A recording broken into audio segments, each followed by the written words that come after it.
Hi, everyone. Welcome to another virtual health talk. Today, we're sitting down with Dr. Ben Ramsey.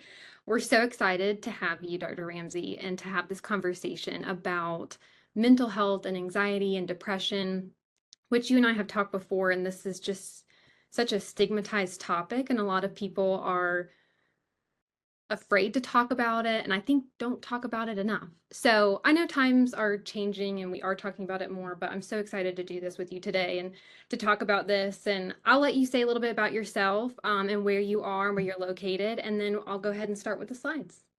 Sure. So, hey everyone, let's see a little bit about me. I'm from South Carolina. I grew up in the upstate, in Greenville. Both sides of my family, though, are from North Carolina, and I've been here working in the outpatient clinic at Cannon for the past year. It's now been a year and a month since I started. Yay! Yeah, yeah. Um, so today I'm covering a really broad topic, anxiety and mood disorders, which is really more than half of the specialty. Um, and so it's going to be a brief flyover over a lot of different things. My goal is to really try and demystify psychiatry Mhm. and hopefully convince some people in the audience to seek help, Mhm. um, uh, to really kind of demystify the whole field into something much more digestible and concrete. Um, Right. And less scary. I think it's yeah, intimidating for some yeah. folks. Yeah. So I wrote, we don't even require wait lists, referrals in our clinic.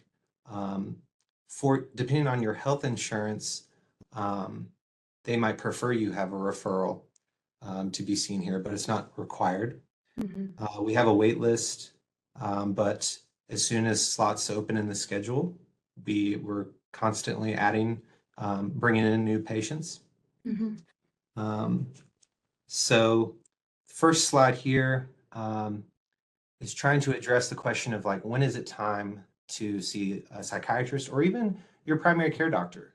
Because frankly, there's not enough psychiatrists, and PCPs are very competent in treating depression and anxiety, and might be your first step in getting help. Mhm. Um, so here I talk about feelings versus disorders. And so what Dr. is a Ramsey, can I disorder? ask you a Go ahead. question? I don't mean to Yeah, interrupt you, but can I ask you a question? What is the difference between a psychiatrist, a psychologist, and a psychologist? sure.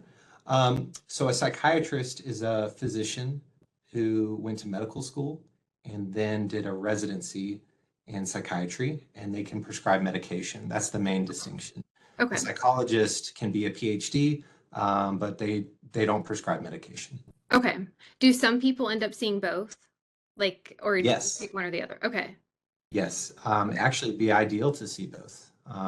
To have the psychiatrist prescribing medication, the psychologist prescribing or performing therapy. Yeah, so Okay. both. I wanted to ask you that before we got too deep in. Sure. Thank you. Um, what constitutes a disorder? That is when your symptoms are persistent, lasting a certain duration, Hmm. consistently. Hmm. And there's also the phrase that's used a lot in psychiatry is impairment in functioning, which is pretty vague. Um, one way to define that would be um, you're unable to do the things you need to do in your day-to-day life Yeah. to get through the day. It could be not performing at work.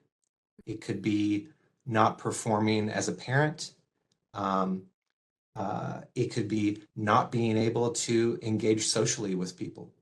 Um, but that's kind of how we define something being a problem, Okay. because feelings are normal.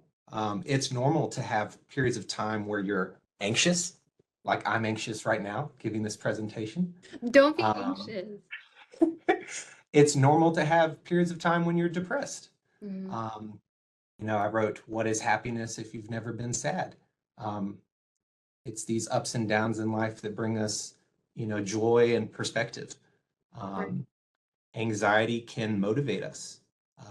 Fear of getting caught speeding makes me drive the speed limit on the way to work, which is a good thing because it keeps me safe. Yes.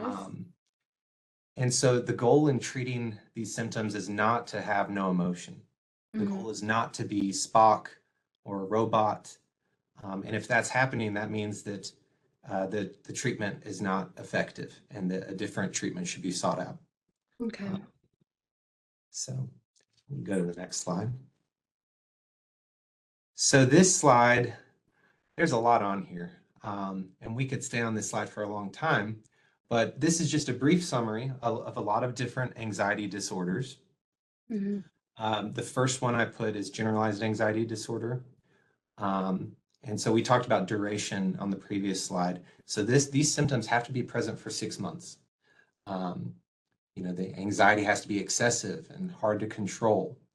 And then you need several of these accompanying symptoms. One of the ones that I see the most is irritability. So something that I often see is that people will avoid seeing someone for mood symptoms until they're either so miserable that they want to sacrifice the time for the appointment to seek help, or other people are bringing it to their attention that something's the matter. And that can often be irritability. Mm. Snapping verbally at one's spouse or children, making you behave in a way that you don't want to behave. Right. Things that Irritability is, of character. yeah, it's a really common reason that people come see me. And irritability can be caused by a lot of different things, anxiety and depression being one of the two main causes. Mm-hmm.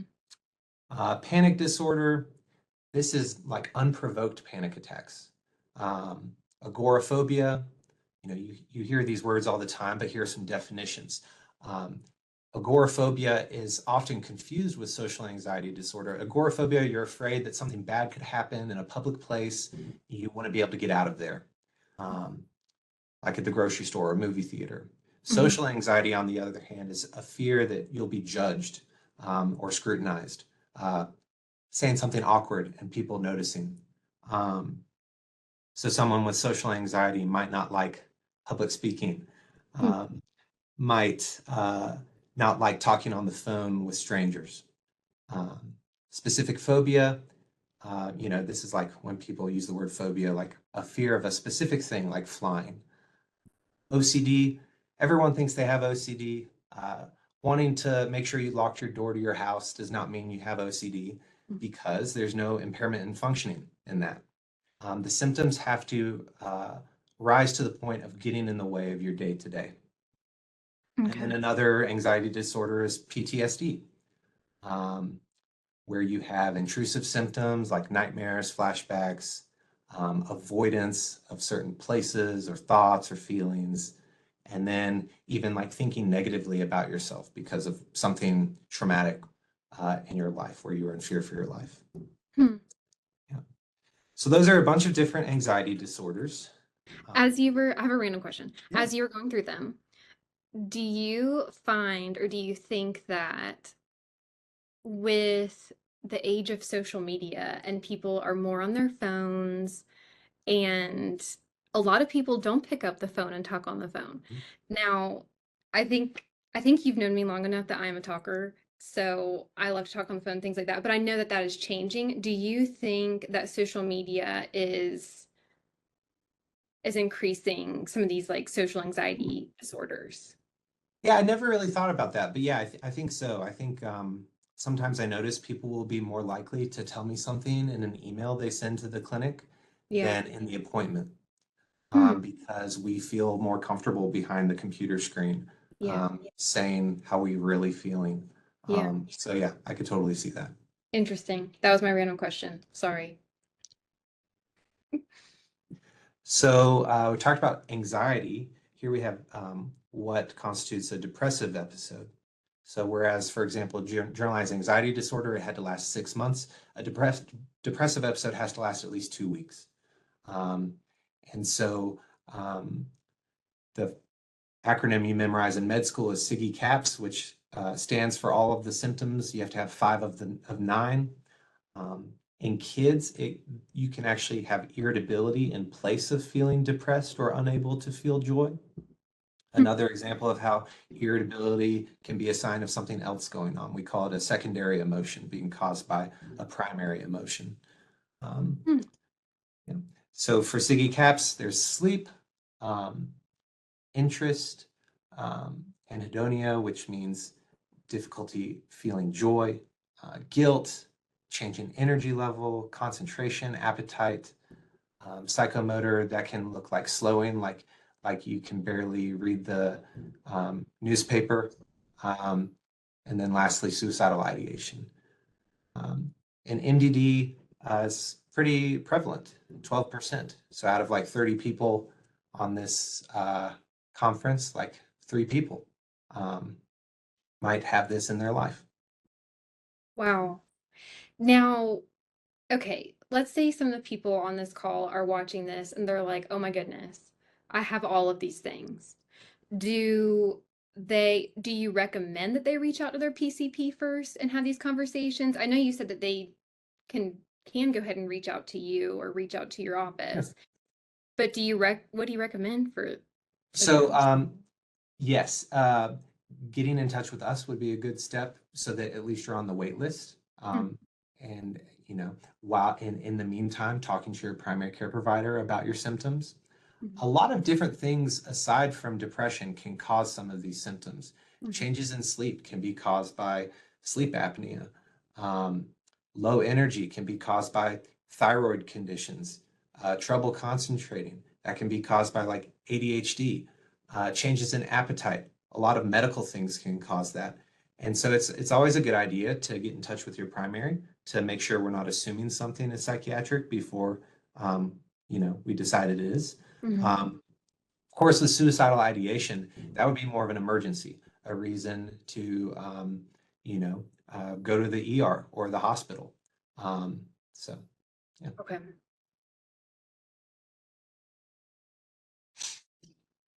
And then here are some specific types of depression.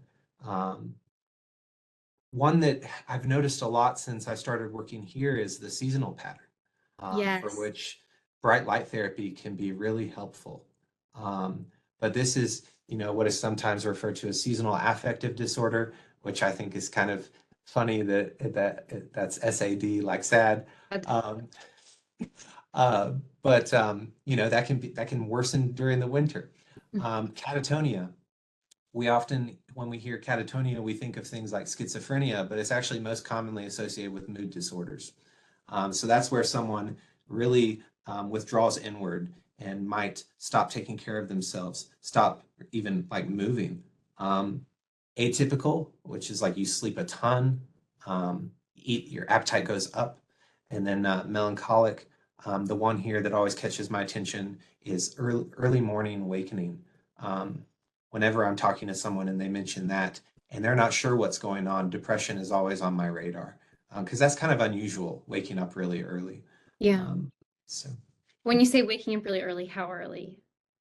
it Like could it could be at 2 a.m. It could be at 3 a.m. and then just like not going back to sleep. at all? Okay. Yeah. Yeah. And then you mentioned light therapy. Mhm. Where do you get light therapy?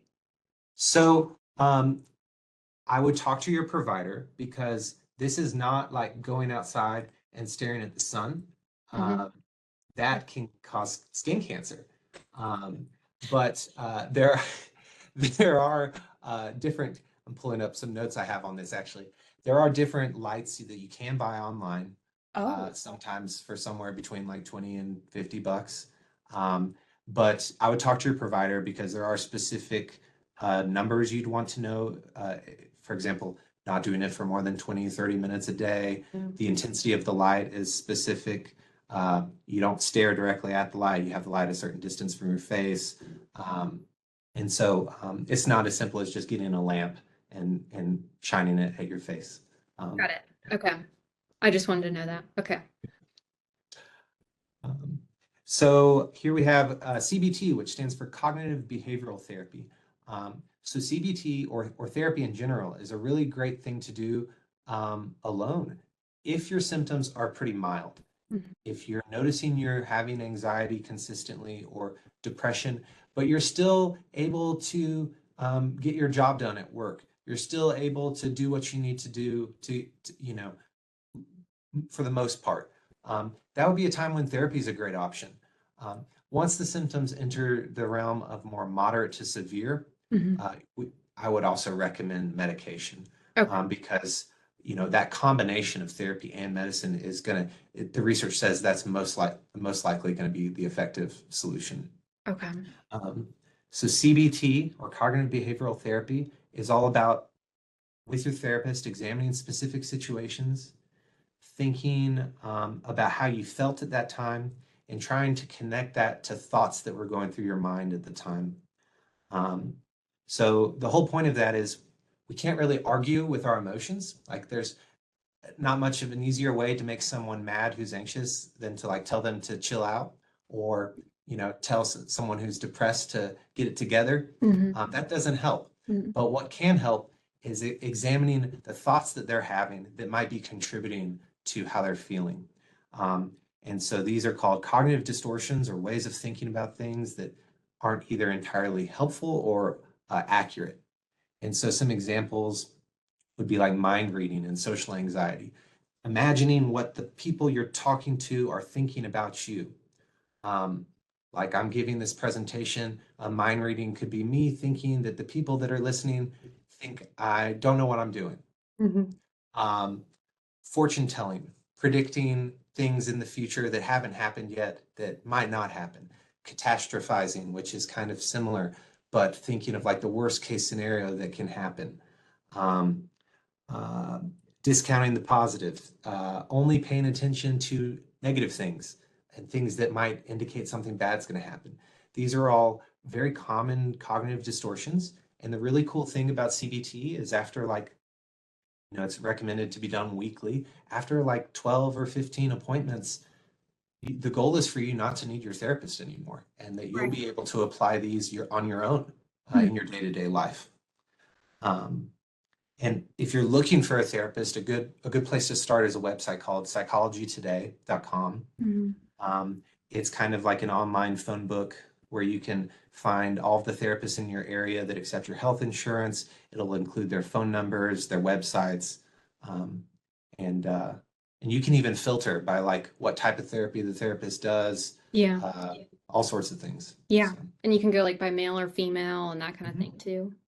yeah. Um, I was diagnosed with OCD when I was 6 years old. And so I started cognitive behavioral therapy when I was 6, and I'm 26 now, and I still use things that I learned in therapy 20 years ago. Yeah. So that's a great thing. So there's a lot of different medicines out there for anxiety and depression. But if I had to cover one category, it would be SSRIs, or selective serotonin reuptake inhibitors. You've, I'm sure everyone here has heard of things like Prozac, Zoloft, Lexapro. Um, these have been around since the 90s. Um, they are really the first line recommended treatment for pretty much almost all anxiety and depressive disorders. Um, they, um, I listed some possible medication side effects. That does not mean that they will cause these things. Mhm. The goal is to find a medicine that doesn't cause you any side effects, and that's a realistic goal. Um, People often worry that the medicine that I prescribe will make them feel like a zombie. That might have been the case in psychiatry 40 years ago, but that's not the case today. It's very realistic to find a medicine that doesn't cause you any downsides. Um, and then the other thing I tell people when they're thinking about trying a medicine for the first time is that there's really no commitment. It's a trial. Have a side effect, we'll stop the medicine. Uh, uh, there are these possible side effects, but they're not permanent. Um, the black box warning for suicidal ideation in children and young adults, that sounds bad. But what was found out was that when doctors initially found that out and stopped prescribing the medicine, suicides increased. And so the opinion is the benefits of the medicine far outweigh that risk. Um, Wow. yeah.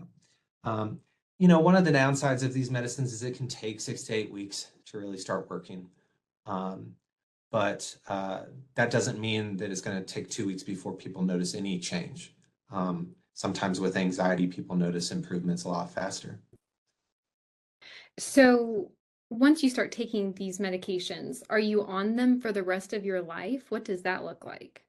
No, that's not always the case. Okay. Um, it would depend on several things, one of which mainly is the number of, if it's depression, the number of depressive episodes you've had. Okay. Because with each subsequent depressive episode, the odds that you'll have another in the future go up. Okay. A lot of depressive and anxiety disorders are like chronic, relapsing, remitting illnesses that, you know, most people who you know who are anxious, they've been anxious since high school, and they'll probably have some amount of anxiety, more so than most people, for the rest of their life. But that doesn't mean that you have to stay on these medicines forever. There's really no commitment, and the way I encourage people to approach it is this medicine helping? Is this medicine causing any problems? And then if the medicine's helping and not causing any side effects, Right. you know, why would you stop it? Um, but if people want to try coming off of their medicine, I'm always going to support them in that, and, keeping a close eye on them while we're decreasing things, to see how they do, and go from there. Okay. Awesome. Um, this slide is related to suicide risk. I wanted to have at least one slide in here about suicide because, it is the emergency in the one of the main emergencies in psychiatry. Mhm.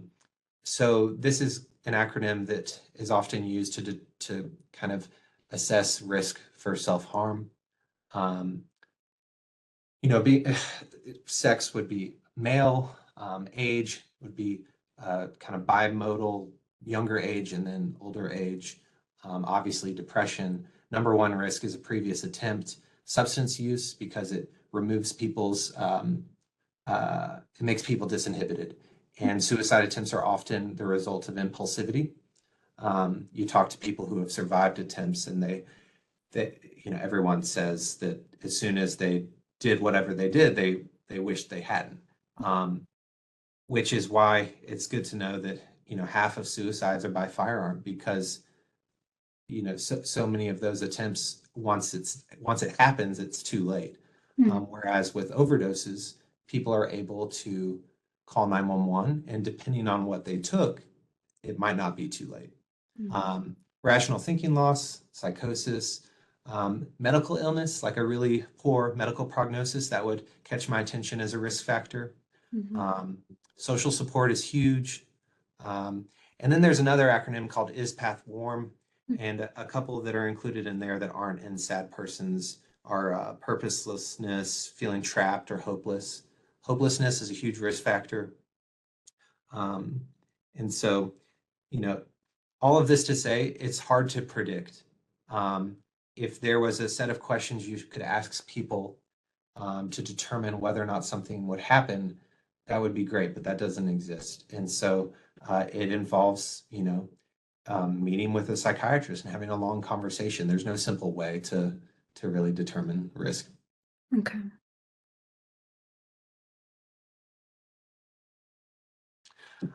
This diagnosis I wanted to include in here because I think it's often overlooked. Mhm. Um, Things are often dismissed as PMS, that with the implication that people need to get over it and that's part of life. But PMDD is where symptoms of PMS arise to the level of getting in the way of your day to day during that time leading up to menses. This is also an interesting diagnosis because the treatment would suggest that the medicines are working an entirely different way from how we think SSRIs work. So SSRIs, we think, work through increasing serotonin in the synaptic cleft in the brain. And there are downstream effects that take like 2 months to really happen. But the interesting thing about treating PMDD with SSRIs is that you can take it only half of each month and it seems to work, which would mean the SSRIs are working an entirely different way. And the theory is that the symptoms are related to withdrawing from a product of progesterone, and that SSRIs work in that process, related to a neurotransmitter called GABA. And so but again, the main reason I wanted to include this here is like, this is a diagnosis just like any other that does have a treatment. SSRIs are one of the treatments. Oral contraceptives are also a treatment. So Wow, interesting. Also, I was going to let you know we've got 5 more minutes left. okay, okay, Little all right. time check. So since we have more time, I had these slides at the end because if we're going to talk about depression, then we should also talk about like the other extreme, which is mania. And so people use the word bipolar often to describe mood swings, and that's not accurate. A manic episode either causes someone to end up in a psychiatric hospital or it lasts a whole week in duration. So this would be feeling really high energy and either too happy or real irritable for that whole time. Um, People often think that you have to be wide awake during that whole time, and that's not true. You can sleep regularly. It would be often less than normal each night, but you can sleep every night. There's impulsivity. You see that the number of criteria, if this mood is elevated versus irritable, the threshold is going to be higher for irritability than euphoria. Because again, irritability, like I said earlier, can be caused by so many different things. Impulsivity, I'm talking like driving multiple states across country for, a very impulsive reason. Grandiosity, thinking that uh, music that you've composed is going to result in world peace. Um, I'm not, these extremes, not just thinking like, oh, I'm feeling more confident today. Flight of ideas, like a stream of consciousness. Uh, Talked about the sleep. Pressured speech, where you're difficult to interrupt. Mm. Um, and then the last bullet is if you've been using recreational drugs, for example, it it does not count as a manic episode because a lot of different drugs can cause these symptoms. Mm-hmm. Now, if you're going through a manic episode, are you aware of you're doing some of these things, or is this something that a loved one would look at you and recognize something is not right here? It would definitely be a situation where the people around you notice it before you do. Mm. And it would really depend. Sometimes people who are manic have no insight that they are. Other times, people have the insight before they even become manic that they're headed in that direction. And they might call me about that, and we might make a medication change over the phone. Mm. So it really depends. Okay. If you had a loved one experiencing a manic episode, how do you say that to your friend or Yeah. family? So, first and foremost, if the mania is causing them to be a danger to themselves or someone else, um, it would be an emergency and they would need to go to the hospital, whether or not they wanted to. Mm. If the situation has not risen to that level, then um, it that's a challenging conversation, especially if it's never happened before. Because if it's never happened before, people aren't going to have insight into what's happening. Um, and so that's hard. It could help to have an appointment for an unbiased third party to give their objective opinion. I have appointments sometimes where people want to be seen because they're worried or their family's worried that they might be developing mania. And so then I get to kind of give them unbiased third party opinion that they can't dismiss as, something related to personal relationships or, whatever's going on in their life. So.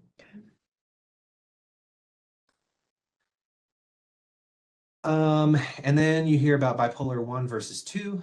So here's the distinction. A hypomanic episode, it doesn't have to last as long, 4 days instead of 7. There, it can't cause you to end up in the hospital because if it does, it's bipolar 1. You can't have symptoms of psychosis. And whereas bipolar 1 only requires one manic episode, bipolar 2 requires both a hypomanic and a depressive episode. So bipolar 2 is a more subtle diagnosis that can go missed for quite some time because it's never reaching the level of causing someone to end up in the hospital. Wow. And then, since I talked about bipolar disorder, there's a diagnosis used in child and adolescent psychiatry called DMDD, or disruptive mood dysregulation disorder. And this diagnosis was developed because a lot of children were being incorrectly diagnosed with bipolar disorder for recurrent outbursts that seem out of proportion to what's going on. And so this diagnosis was developed to try and capture that while not saying that a child has bipolar disorder, because like it says down below, most of these cases do not end up converting into a bipolar diagnosis. Mm-hmm. One of the criteria for this disorder is that it has to happen in two settings, school and home, or school and, at soccer practice. And that's also a criteria that's used in ADHD in diagnosing. And that's something to really pay attention to when seeing children, because like if a kid's symptoms are only when they're at school, that might just be because they have a personality conflict with their teacher. That does not mean that they have a diagnosis. That just means that them paired up with this specific teacher is not a good combo. And so it's really important to look in multiple settings for children before assuming that they actually have a diagnosis that is indicative of needing medication to help with. Right. Wow. Okay, here is our little ending slide page. Do you have a few minutes, or do Yeah, you need to hang up like right yeah. now, right No, after? I have more time. Okay, well, for people that have a few extra minutes too to stay on, would you like to answer some of the questions that people submitted prior to this talk? And folks are welcome to ask questions in the slide. We did have someone ask if they could get a copy of the slides, and then Dr. Ramsey, if you're okay with that, I'm happy to send that out to everyone that's attended. I'm gonna hop through, we won't be able to get to all of these questions, but I'll hop through a few of them. What would you say to someone that is scared to go on anxiety medication? Um, well, what a good psychiatrist is supposed to say is ask a question, and that is why, Mhm. um, to kind of explore with them their hesitations. Um, and then a good psychiatrist would then try and offer a treatment option that fits their concerns. Um, so sometimes people come to me and say, well, I don't want to take a medicine every day. Um, and while I might recommend that not being the best way to approach the problem, I'm still going to try and adapt the treatment plan to fit their desires. Um, Sometimes it's the opposite. People say, I don't want a medicine that I take when I'm not doing well. I want to prevent that from even happening. Yeah. And so, okay, let's look at the options for that. Um, and then kind of going back to what I said earlier about how like there's no commitment here. We try something. Is it improving your quality of life? Yes, no. Is it causing problems? Yes, no. And people get nervous when they come to follow-ups and they want to get off of their medicine, thinking that I'll get like annoyed with them. But that's not that's not my job. My job's to provide them with tools that they want to use. Yeah. So yeah. Yeah. Well, that makes sense. Um, so someone submitted this question here.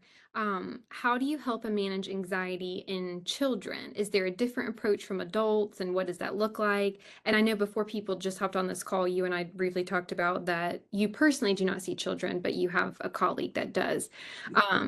So what does that look like? How do you identify anxiety in children? Is it a lot of the same things that we just learned, or? Yeah, it's very similar. You're also going to, I'm not a child and adolescent trained psychiatrist, but you're also going to interview the parents. You're also going to really encourage therapy, if possible, over medicine. Maybe have a slightly higher threshold for using medication in children, especially the younger they are. But also know that there are plenty of great medicines for kids that are safe and FDA approved and can really help kids improve their quality of life. So it's very similar. Yeah. Okay. And that kind of rolls into this next question here. And I'm going to still pronounce it wrong. Um, does ashwagandha, am I saying that right? Does ashwagandha work as an over-the-counter option for stress and anxiety? So I'm not going to answer the question because I don't know. Um, but I'll instead ask the question that I ask people when they bring up supplements, and that is, what is the reason that they are desiring to take a supplement over a medication? Um, Supplements have risks. They're not FDA regulated like medications are. And so there is not as much oversight in knowing for certain that what you're taking is exactly what the package says it is. Right. Um, there is also less strong evidence on whether or not those things are helpful. Um, and so, um, you know, I typically try and guide people towards medications that have been FDA approved for their condition. Mhm. Yeah. Yeah, I think most doctors would agree with you on that. Um, can caffeine worsen anxiety? Yes. And I will say it has for me today. Um, yes, it can. Um, it's something I often forget to ask people, but I should ask everyone when I meet them for the first time, and that is how much caffeine they're drinking. Um, uh, yes, this isn't based on any research, but I do seem to find that when people are drinking more than a couple drinks of coffee a day, it can be contributing to their symptoms. Mhm. Um, and it makes sense. It's stimulating. It's more likely to make us feel that um, Yeah. uh, heart palpitation sensation, um, have that restless energy that we then try and occupy with our mind. Um, uh, it's going to contribute to people staying up late when they don't want to. So yeah, it can definitely contribute. That's such an interesting question. Um, I'm gonna ask you one more question because we are over our time. Um, I'm gonna ask this question here. What are the best methods to de-escalate an anxiety attack? Okay. So one is like paced or like square breathing. There's some great YouTube videos where it kind of coaches you to, breathing in, holding your breath, Yes. breathing out, Yes. waiting, and then breathing back in. That really works. Another one is called progressive muscle relaxation, which you can Google. This is where you go muscle group by muscle group, like clenching different muscle groups and then relaxing. Mhm. And it just, it's all trying to make you focus on one thing instead of the 20 different things going on in your brain to try and slow things down. Yeah. Another thing that can be really helpful is actually getting a bowl of ice water and like dunking your face in the bowl. Oh. Um, yeah, Oh. um, I nobody wants to try that because it sounds absurd. But if you're at home, nobody's watching, and it works. I've only had, I think, two people actually try it, and they both said it worked. Wow. So Interesting. yeah. When you're talking about like looking up YouTube and breathing exercises and stuff, have you heard of the app Headspace? Yes. Yes, I love Headspace. Yeah. I have been using Headspace for years, but there's all different kinds of they're all meditation based, but like breathing Mhm. exercises, and you can go on there and say, I'm having an anxiety attack, or I mainly use it to fall asleep at night, and I find that to be very helpful. Um, but it's a great app. Um, There's several different really popular apps used um, for mental health. The VA also has, I think, a ton of apps, one of which is for like CBT for insomnia that I recommend for a lot of people. So there's a ton of great stuff out there. yeah, there's also the Calm app. I've heard people like that Mhm. one too, Calm app. Yep. Okay, I said that was our last question, but I'm actually going to ask you one more question because someone Okay. just put it here in the chat. Is there a typical age at which someone is diagnosed with mental disorders? Okay. Um, so um, Some things can be diagnosed at any age. Bipolar disorder can start at later in life. Mhm. But I would say most things crop up in late teens, early 20s. Mhm. Um, yeah, that's that's the that's what would apply to most diagnoses. Yeah, Okay. Well, thank you.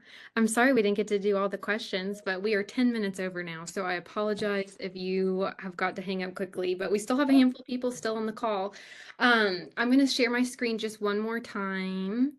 And on this screen, well, if I can get there, on this screen, here is all the information to get in touch. Well, is it showing? Yes. Okay. This is all the information to get in contact with Dr. Ramsey. This is where he's located, and you can also scan this QR code, and that will take you to our website, and you can learn more about him or about the practice. Um, yeah. Thank you all for joining. Thank you so much. And Dr. Ramsey, thank you. That thanks. was great. I thought it Thank was you. so helpful, and I learned a lot from that talk, and I know other people did too. So I really appreciate that. Thanks. It looks like, let's see. People are saying fabulous Oh, presentation. I saw some nice. clapping hands. People are saying thank you. Great job. Very nice. Yes, let me see. I can try to pull up the other ones here. And I'll send out a copy of the people are saying great information, excellent presentation, great job.